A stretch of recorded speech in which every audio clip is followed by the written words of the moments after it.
Lukas 16 ayat 10 bagian A ditambah dengan ayat yang ke-11. Demikianlah firman Tuhan.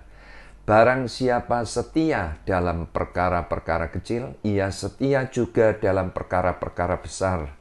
Jadi, jikalau kamu tidak setia dalam hal mamon yang tidak jujur, siapakah yang akan mempercayakan kepadamu harta yang sesungguhnya? Nah, jadi dari ayat-ayat tersebut memberikan pengertian bahwa uang itu mengekspresikan jati diri seseorang tentang kesetiaan. Jadi yang menjadi pertanyaan, uang itu perkara kecil atau perkara besar dibanding dengan Tuhan? Jelas uang itu seharusnya perkara kecil, sedang Tuhan itu perkara besar. Jadi orang percaya Yesus yang sehat harus mengutamakan perkara-perkara besar atau perkara-perkara kecil. Perkara-perkara besar, contohnya apa? Yang rohani itu harus diperhatikan. Ibadah, doa, baca firman Tuhan, itu harus menjadi prioritas bagi saudara dan saya sebagai anak-anak Tuhan. Jadi sekali lagi saya mau katakan bahwa uang itu adalah alat uji. Untuk apa? Untuk melihat jati diri seseorang tentang kesetiaannya, ya, yang ada di dalam pribadinya.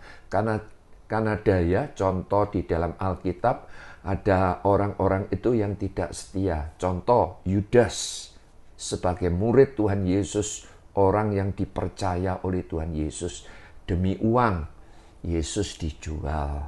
Betul tidak, saudara? Siapa lagi? Gehazi juga sama.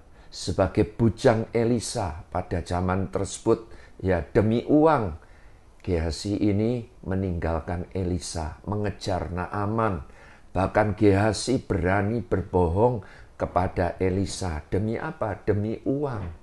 Jadi itu sebabnya saya mau katakan, hari-hari ini keadaan sulit dan sukar. Kalau kita tidak hati-hati, kita akan diseret. Kita akan menjadi pribadi yang tidak setia lagi kepada Tuhan.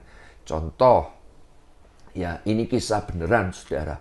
Ada seorang anak-anak Tuhan, dia rindu datang kepada Tuhan. Tuhan, aku minta supaya Engkau sediakan tempat atau ladang di mana aku bisa melayani umat-Mu. Akhirnya dengan jelas pada waktu dia berdoa, dia mendengar seakan-akan Tuhan itu berkata melalui hatinya bahwa dia harus pergi di pedalaman. Pada waktu dia melakukan apa yang menjadi kehendak Tuhan, dia melayani itu maju sekali, saudara.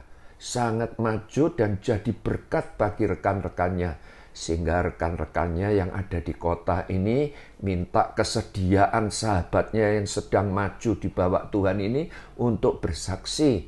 Akhirnya apa? Dia datang, saudara. Setelah dia datang, dia bersaksi. Oleh sahabatnya ini dikasih persembahan kasih. Ya, diberi persembahan uang itu cukup besar, saudara. Sehingga oleh karena uang ini, saudara, yang tadinya dia setia melayani di pedalaman, akhirnya apa? Pelayanan di pedalaman ini ditinggalkan, dia pindah di sebuah kota. Itu contoh. Nah, jadi kalau kita tidak hati-hati, keberadaan sulit dan sukar itu memaksa atau menekan seseorang menjadi pribadi yang tidak setia. Jadi sekali lagi uang merupakan alat uji. Untuk apa? Ya, untuk melihat seseorang ini setia atau tidak. Jadi uang ini mengekspresikan jati diri seseorang tentang kesetiaan.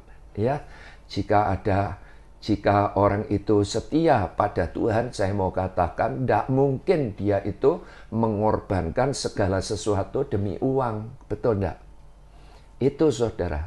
Ada orang, ya, pada waktu susah dia setia cari Tuhan. Setelah diberkati, dia dibelenggu oleh hartanya, oleh berkat-berkat ini tadi.